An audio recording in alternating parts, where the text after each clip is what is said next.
إذاعة إرنا تأتيكم برامجنا في أيام الاثنين والأربعاء والجمعة من كل أسبوع على نفس هذا التوقيت على الموجة القصيرة بطول 25 مترا. كما يمكنكم متابعة بثنا على القمر الصناعي نايل سات على التردد 11678 على الاستقطاب الرأسي. إذاعة إرنا الدولية إذاعة إريترية مستقلة يشرف عليها صحفيون إريتريون مستقلون، ويأتيكم بثها من باريس. مستمعي الكرام، طبتم وطابت أوقاتكم أينما كنتم وحيثما يوصلكم بثنا لهذا اليوم الأربعاء الموافق 13 من مارس عام 2024.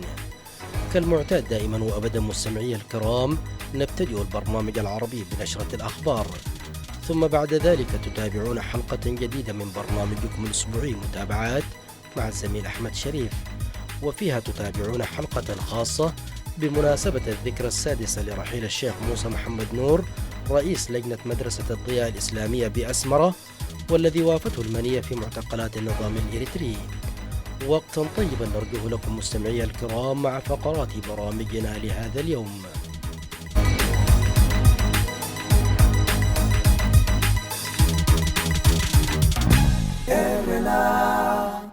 المستمعون الكرام، فيما يلي أقدم لكم نشرة الأخبار أبتدئها بالعناوين. السفارة الإريترية في السعودية تطلب من المواطنين الراغبين في العودة النهائية إلى إريتريا تسجيل بياناتهم في السفارة.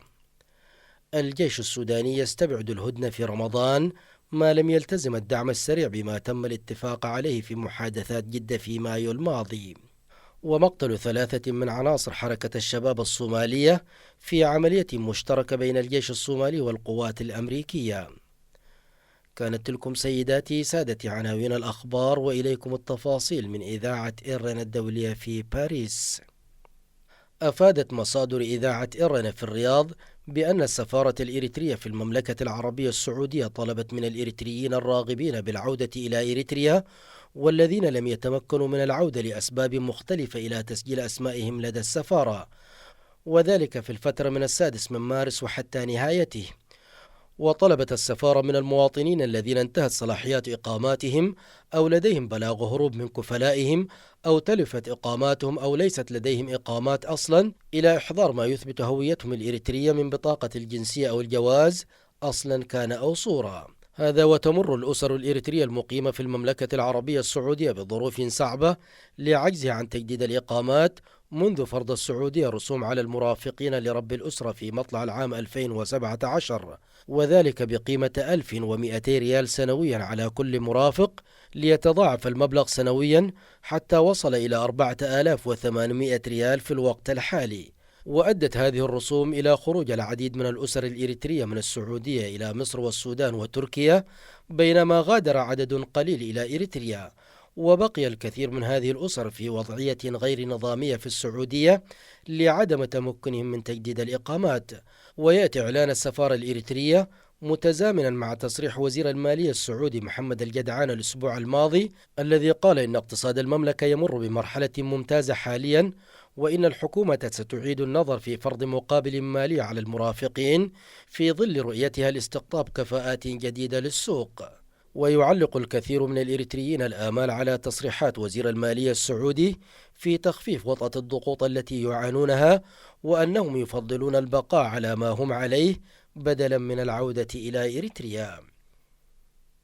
استبعد الجيش السوداني أن تكون هنالك هدنة في شهر رمضان المبارك تلبية لقرار مجلس الأمن الدولي الذي دعا إلى وقف إطلاق النار في السودان، حيث قال مساعد القائد العام للجيش السوداني ياسر العطا إنه لن تكون هنالك هدنة في السودان خلال شهر رمضان ما لم تلتزم قوات الدعم السريع بالتعهد الذي قطعته على نفسها في مايو الماضي في المحادثات التي توسطت فيها السعودية والولايات المتحدة في جدة بالانسحاب من المنازل والمرافق العامة.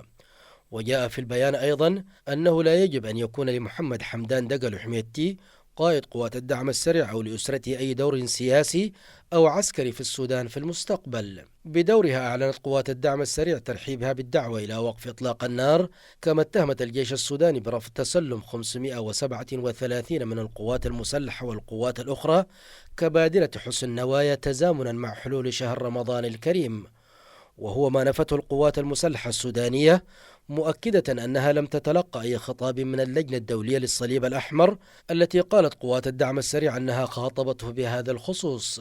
من جهته أكد الأمين العام للجامعة العربية أحمد أبو الغيط خلال اجتماعه مع عبد الله حمدوك رئيس تنسيقية القوى الديمقراطية السودانية تقدم في القاهرة السبت الماضي، أكد على أهمية الحفاظ على وحدة الأراضي السودانية واستعداد الجامعة العربية لتقديم أي مساعدة مطلوبة للأطراف السودانية لإيقاف الحرب.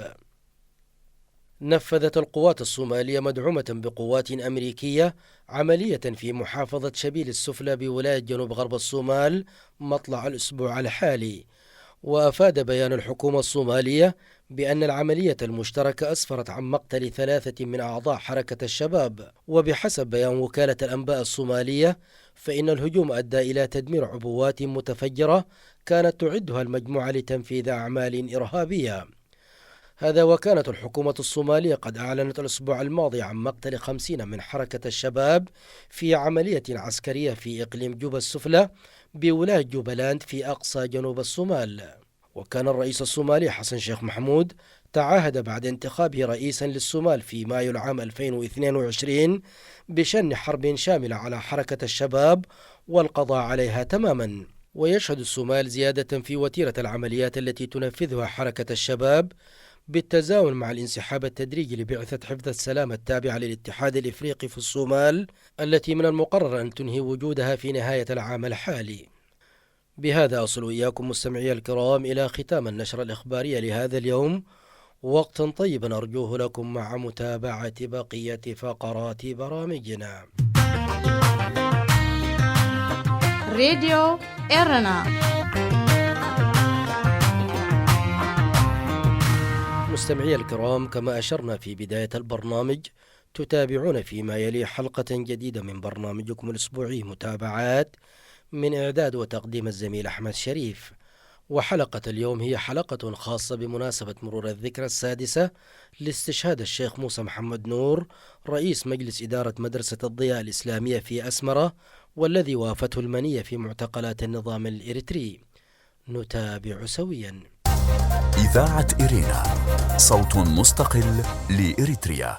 بسم الله الرحمن الرحيم. المستمعون الأعزاء، السلام عليكم ورحمة الله وبركاته. أسعد الله أوقاتكم بكل خير، وأهلا ومرحبا بكم إلى حلقة في برنامج متابعات. بدخولنا شهر مارس من كل عام اعتاد الإعلام الإريتري أن يتوقف في 8 من مارس يوم المرأة العالمي، وذلك جريا على ما اختطه نظام مجموعة أسمرة باحتفاله ب8 من مارس يوم المرأة العالمي. وحقيقة الإعلام في الخارج كذلك سار على ذات النهج، على الرغم من وجود مناسبات قد تكون أهم من الاحتفال الشكلي والتظاهرة العالمية بذكرى 8 من مارس كيوم للمرأة العالمي، حيث التاريخ الإريتري يحفل بكمية هائلة من المناسبات ذات أهمية أكبر من اليوم العالمي للمرأة. وحقيقة في تاريخ المرأة الإريترية فإن المرأة الإريترية تجاوزت الاحتفال السنوي، حيث تاريخها كله مشهود ومعمد، وكل يوم يمكن أن يكون يوم للمرأة الإريترية. من التواريخ التي تلغى دوما ولا يلغي لها الإعلام الإريتري في الداخل والخارج كثيرة طبعا. من بين تلك الأيام 9 من مارس في ذات التاريخ، حيث المذبحة الشهيرة التي شهدتها مدينة أغردات عام 1975 كانت في شهر مارس. وفي تواريخ كثيرة أنا الآن ربما لا أستطيع أن أحصرها وأتحدث عنها، ولكن دعوني أؤكد بثقة تامة أنه منذ العام 2018 فإن فإن مارس بشكل عام يكاد يكون أنه يلغي كل تلك المناسبات ما عدا المجزرة بتاعت المدينة. ولكن حكاية 8 من مارس يوم المرأة العالمي وغير ذلك يلغيها حدث وطني كبير، وهو حدث يعني كانت فجيعة كبرى في تاريخ الشعب الإريتري، وهو 3 من مارس، حيث رحيل الشيخ المجاهد البطل الحاج موسى محمد نور، الذي قال كلمة حق أمام سلطان جائر. وهذه هي السنة السادسة لذكرى رحيل ذلك المجاهد الكبير والمواطن الثائر، والرجل الذي قال يعني كلمة حق أمام أعتى جبابرة بلادنا مثلا أو العصر، خلينا نقول بشكل عام. وكما ورد في حديث رواه أبو داود والترمذي، يعني أفضل الجهاد كلمة عدل عند سلطان جائر. الشيخ الراحل المناضل الثائر الحاج موسى محمد نور أكد هذا المقام وقاله بشكل صريح، وربما هو يكون من بين المدنيين القلائل الذين لهجوا وتحدثوا بشكل صريح، ليس همسا وليس في اجتماعات سرية، ولكن في اجتماع رسمي مدرسة الضياء الإسلامية، حيث اجتماع لجنة الآباء أو إدارة المدرسة، وقال لا نسمح من أي جهة كانت حكومة أو غير حكومة أن تتدخل في شؤون المدرسة.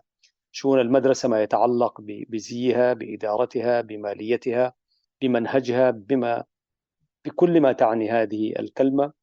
قالها صراحة أمام حشد من الناس وأمام مجموعة من العيون والجواسيس لمجموعة أسمرة. قالها نهارا جهارا، وكان يعلم مصيره أنه سيقتاد مباشرة، ولكن كل ذلك يهون من أجل كلمة حق أمام سلطان جائر. كان ذلك عام 2017، واقتيد مع مجموعة من الأبطال والأحرار، اقتيدوا إلى سجون الطوم الحاكمة، فانتقلت روحه الطاهرة الحاج موسى محمد نور في 3 من مارس بعد عام تقريبا 2018 بمستشفى أو سجن أروتا بأسمرة، أنا أسميه سجن أروتا بأسمرة، إلى بارئها. وقلنا في ذلك الوقت وما رحلت إذ رحلت. وقلت في مقالة يعني إنه قصص القرآن وقصة فرعون وكذلك الطغاة المذكورة في القرآن وفي غيره ليست قصصا تروى ساكت كده، ولكنها عبرة، ولكل زمان فرعون ولكل زمان موسى. فقال كلمة حق ورحل شهيدا. راديو إرنا راديو إرنا كاب كتما باريس محلالف في إرتوران غازيت إنياتا زدالو نتس راديو.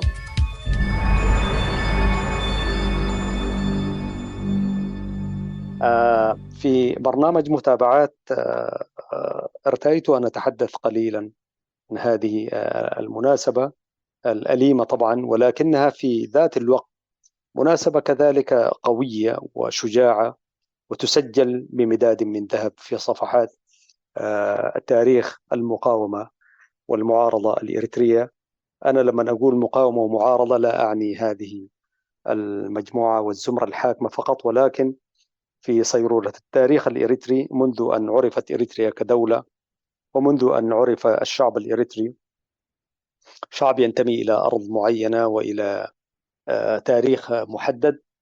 هذه من بين التواريخ الناصعة التي وقف فيها أبطال من الشعب الإريتري أمام سلطان جائر. وتحضرني كذلك بهذه المناسبة الأليمة أولا خلوني أترحم على الشيخ الحاج موسى محمد نور رحمه الله رحمة واسعة وأسكنه فسيح جناته مع الصديقين والشهداء والصالحين وحسن أولئك رفيقا، ولا نشك أنه في نعيم مقيم. قال كلمة حق ورحل في ذلك العمر، كان في عمر 94 إن لم أكن مخطئا. رحمة الله عليه وعلى الرفاق الذين لحقوا به كذلك جراء تعرضهم للسجن من الطغمة الحاكمة في أسمرة فقط لأنهم وقفوا معه. وكذلك يعني لا نقول مبروك للذين خرجوا بعد سنوات 5 4 فقط لأنهم شاركوا في تشييع جثمان الشهيد الطاهر البطل الحاج موسى محمد نور. لقد وصل العسف والجور بالطغمة الحاكمة وبالبلاد أنه حتى مجرد أنك تواري شخصا تعرف أو لا تعرف، خاصة كقامة الحاج موسى محمد نور، تكون مجرما. هذه حتى الأنظمة الاستعمارية ما عملت. كما قلت تحضرني مشاهد كثيرة، منها الشهيد سعيد بشير أو بشير سعيد الذي وقف أمام الجبار الظالم أسرات كاسا اللي هو مندوب الإمبراطور هيل سلاسي الهالك في إريتريا. وقف أمام ذلك الطاغية وقال له، هو اعتقل طبعا الفدائي بشير سعيد، وقف أمام في منطقة عداقة حموس في أسمرة وقال له أسرة كاسا، وهو الذي يعني كان مقيدا ومكبلا بالحديد ومحاطا بمجموعة ورهط من الجنود المدججين بالسلاح. كان ذلك شرفا عظيما أن يكون هو المقيد والزبانية والجلادين أمامه مدججين بالأسلحة. فقال له أسرة كاسا لو اعترفت فيما معنى حديثه، لو اعترفت بأنك يعني قمت بعمل تخريبي وما إلى ذلك وتطلب السماح يمكن أن نعفو عنك. فشيء من ذلك القبيل يعني، أو من ذلك المعنى. فلم يكن أمام الشهيد البطل سعيد بشير إلا أن يبصق في وجه أسرة كاسا. وأسرة كاسا الناس مجرد ذكر اسمه كان يشكل خطورة وارتعاد يعني من هول الجرائم التي كان يرتكبها أسرة كاسا في حق الشعب الإريتري. لكن ذلك البطل أسرة كاسا بالنسبة له كان مجرد إنسان مجرم وظالم، وليس بذلك بتلك القوة التي يمكن أن تخيف بطل مقيد فقط لأنه وقف مع حق شعبه. فبصق في وجهه وقال له أنا عارف مصيري يعني، وإريتريا ستتحرر، وأنا عارف أنه أنتم حتحكموا علي بالإعدام وهكذا. هذا آخر ما يمكن أن تتوقعه مني. فاقتاز طبعا أسرة كاسا وبصق في وجه ذلك الطاغية، فأمر بالإعدام. أعدم بعد تلك الواقعة مباشرة. وغيرها كذلك، والشهيد عبد القادر كبيري ومجموعة من من الأبطال والأحرار قالوها أمام الطغاة. كذلك بتودد أبرهة يعتبر من العسكريين الذين وقفوا أمام الطاغية، وقال كلمة يعني أمام جمع من الناس في المنطقة في ضواحي أسمرة بعد أن سجن، وقال كلمة حق أمام نفس الطاغية الحاكمة اليوم في أسمرة.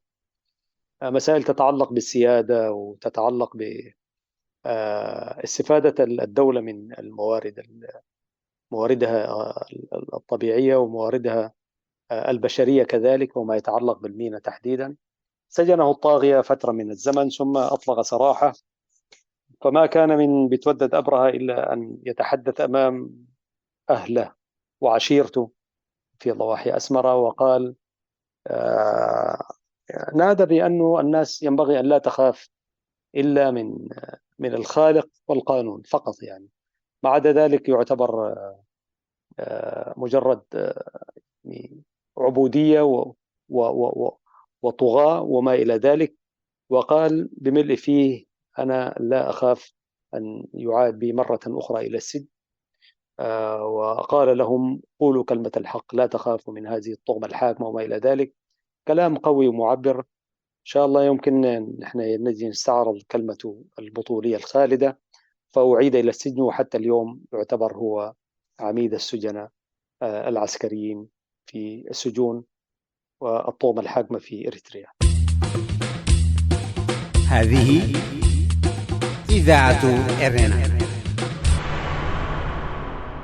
نحن في هذا البرنامج يعني بعيدا عن 9 من مارس يوم المرأة العالمي، نحيي المرأة الإريترية طبعا في كل يوم، وقد نعود إلى نتحدث عن ذلك. ولكن ارتأيت أنه كوننا نقف وقفة إجلال واحترام وتقدير وترحم كذلك على روح الشهيد الطاهر الحاج موسى محمد نور، البطل الذي قال كلمة حق أمام الطغمة الحاكمة وكان يعرف مصيره. هذه هي الذكرى السادسة لاستشهاده، حيث رحل في سجن أروتا بأسمرة في الثالث من مارس 2018. طبعا هذه الذكرى تتزامن مع إطلاق مجموعة من الذين اعتقلتهم الزمرة الحاكمة فترة من الزمن، منهم من قضى 3 سنوات 4 سنوات و5 سنوات. مجموعة العدد الأكبر قضى في السجن تقريبا 5 سنوات فقط لأنهم شاركوا في تشييع جثامين، وفيهم شباب وفيهم حتى فيهم أطفال ونساء كذلك مع الأسف الشديد.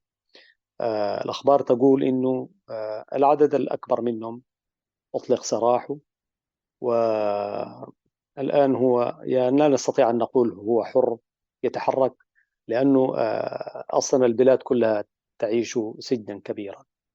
لكن ما هو مؤكد حتى بعد إطلاق سراحه، يعني أكدت كل المؤشرات والأخبار إنه الذي يخرج من سجن هذه الطغمة الحاكمة يخرج وهو يعني مثقلا بكمية من الأمراض وكمية من حتى الحالات النفسية. يعني أنت لا تعرف هذا اليوم ما هو هذا اليوم، أنت في النهار ولا بالليل، وتفتقد لأبسط حقوقك وأدنى الحقوق الآدمية والإنسانية، ولا تتعرض للشمس ولا تعرف أنت تحت الأرض وفي الزنازين وما إلى ذلك. مؤكد أن الناس يخرجون من سجون هذه الطغمة الحاكمة، يكفي أنه أن تعيش حالة نفسية أنت ما عارف مصيرك إيش يعني، وسنوات. فمؤكد أنهم يخرجون بكم هائل من المعاناة النفسية والصحية، وأسأل الله أنه يمد في أعمار من خرج حتى من الشباب والأطفال. لكن الشيء المؤكد أنهم يخرجون بأمراض وحالات نفسية ما كان يعرفوها قبل أن يدخلوا إلى السجون، حيث لا تتوفر في تلك السجون أدنى مقومات الحياة أو حقوق الحياة في سجون الطغمة الحاكمة. ومعروف أنه عدد كبير من الذين تعرضوا للسجون رحلوا بعد خروجهم. منهم نذكر الحاج محمد برهان آدم الذي رحل بعد خروجه من السجن، وعدد كبير يعني قد لا نستطيع أن نحصي أسماءهم. ولكن مؤكد الذي يخرج من السجن يخرج بأكثر من عاهة وأكثر من حالة، ولذلك يتحرك هنا وهناك وتسمع عن رحيله. وبالتالي هذه الذكرى تتزامن مع خروج عدد من الذين شاركوا في تشييع جثمان الشهيد الطاهر الحاج موسى محمد نور، ونتمنى لهم الصحة والعافية وأن يشفيهم الله من أمراض وعاهات وآهات يعانون منها. في إطار ذكر الحاج موسى محمد نور، لابد أن نترحم كذلك على الدكتور طه محمد نور، شقيق الراحل الذي أيضا هو قال بطريقته الخاصة كلمة حق أمام سلطان جائر، وهو أحد الرعيل مؤسسي جبهة التحرير الإريترية دكتور طه محمد نور رحمة الله عليه.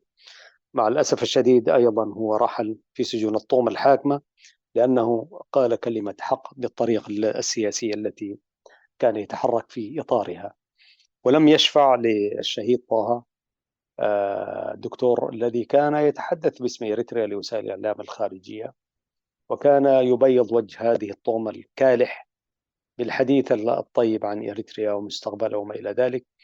ولم يشفع له كذلك تأسيسه لجبهة التحرير ونضالاته سواء كان في القاهرة أو أيامه في أسمرة وبعد عودته، وعملوا في الحقيبة الدبلوماسية الخارجية والإعلام كذلك، وكذلك مساهماته الكبرى في القانون في الدستور وفي مفوضية الاستفتاء وما إلى ذلك. كل ذلك لم يشفع له، فاغتيل إلى السجن ورحل السجن ودفن كالغريب في بلاد قدم من أجلها كل معاني القيم والتضحية والاستشهاد. أنا أتذكر تشييع جثمانه وكان يعني بطلب من الحاج موسى محمد نور، هذه حقيقة برضو نقولها، أن لا يدفن إلا في مقابر الشيخ الأمين، حيث هو يعتبر مقاتل وكان يمكن أن يدفن في مقابر الشهداء، ولكن هذه المقابر للشهداء والشيخ الأمين الإنسان عندما يموت خلاص سيلاقي ربه، ولكن كان متوقعا أن تتلى على الأقل سيرته الذاتية، سيرته الحافلة بالنضال والتضحية والفداء والاستشهاد شيخ طه محمد نور. ولكن الذي أعلمه تماما أن أوامر صدرت من الطومة الحاكمة أن لا يتم الحديث عن شخصية الدكتور طه محمد نور لا همسا ولا جهرا، وأن يدفن فقط تصلى عليه صلاة الجنازة ويوارى جثمانه الثرى دون الحديث عنه. ولكن هذا الأمر لم يمنع الناس أن يهمسون فيما بينهم ويتحدثون عن سيرته العطرة، والإنسان يتحدث مع نفسه عن سيرة وحياة الشهيد الدكتور طه محمد نور الذي رحل في سجون الطوم الحاكمة. طبعا منع من كل الأدوية، وهو الذي كان يعاني من معاناة في القلب يعني وما إلى ذلك. والناس تحدثوا عن سيرته العطرة مع ذواتهم وأنفسهم، وحتى أيام السرادق للعزاء 3 أيام في آخرها في منزل الشهيد حاج موسى محمد نور رحمة الله عليه. الناس طبعا تقرأ في عيونهم ذلك التاريخ الناصع الشامخ، وعلى الرغم من أنهم منعوا أن يتحدثوا عنه، ولكن الناس كانوا يقرؤون القرآن ويترحمون عليه، وهذا أفضل ما يمكن أن يكون للمتوفى رحمة الله عليه. فبذكر الشهيد البطل موسى الحاج موسى محمد نور تشرئب روح كذلك وبسالة وشجاعة شقيقه الدكتور طه محمد نور رحمة الله عليه، الذي رحل بذات المأساة وبتلك الجريمة النكراء من طغمة لا تنتمي إلى هذا الشعب لا تاريخا ولا حاضرا ولا مستقبلا. مستمعينا الأعزاء، في شهر مارس من كل عام نحن في إذاعة إرينا وفي الوسائل الأخرى أنا دوما أحاول أقف في هذه الوقفة البطولية الخالدة أولا للحاج موسى محمد نور الذي قال كلمة حق أمام سلطان جائر، وكذلك علم الأجيال قيم التضحية الاستشهاد والفداء.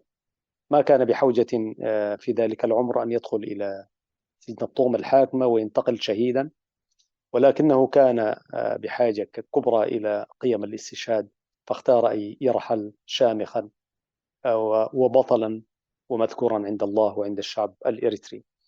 أيها الإخوة المشاهدون والمستمعون الأعزاء لإذاعة إرينا الدولية في باريس، أحييكم ونترحم بهذه المناسبة على الشهيد البطل الحاج موسى محمد نور وشقيقه الدكتور طه وعلى كل شهداء المسيرة. هذه كانت الذكرى السادسة لمأساة رحيل البطل المجاهد الحاج موسى محمد نور. نلتقيكم إن شاء الله في برامج وأخبار قادمة من إذاعة إرنا الدولية في باريس. حتى ذلك الحين تحياتي محدثكم أحمد شريف برفقة الزميل إدريس سليمان خليفة أبو هاشم في الإشراف والإخراج العام. السلام عليكم ورحمة الله وبركاته. إذاعة إرنا، صوت مستقل لإريتريا. استمعتم فيما مضى سيداتي سادتي إلى حلقة اليوم من برنامج متابعات.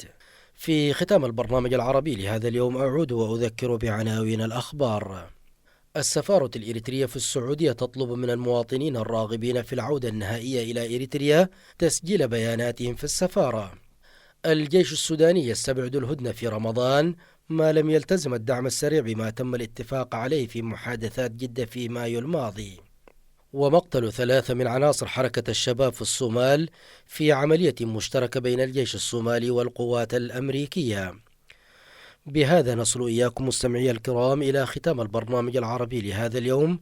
تقبلوا تحياتي وتحيات الفريق العامل بإذاعة إرنا الدولية في باريس، وحتى نلتقيكم في البرنامج القادم في أمان الله.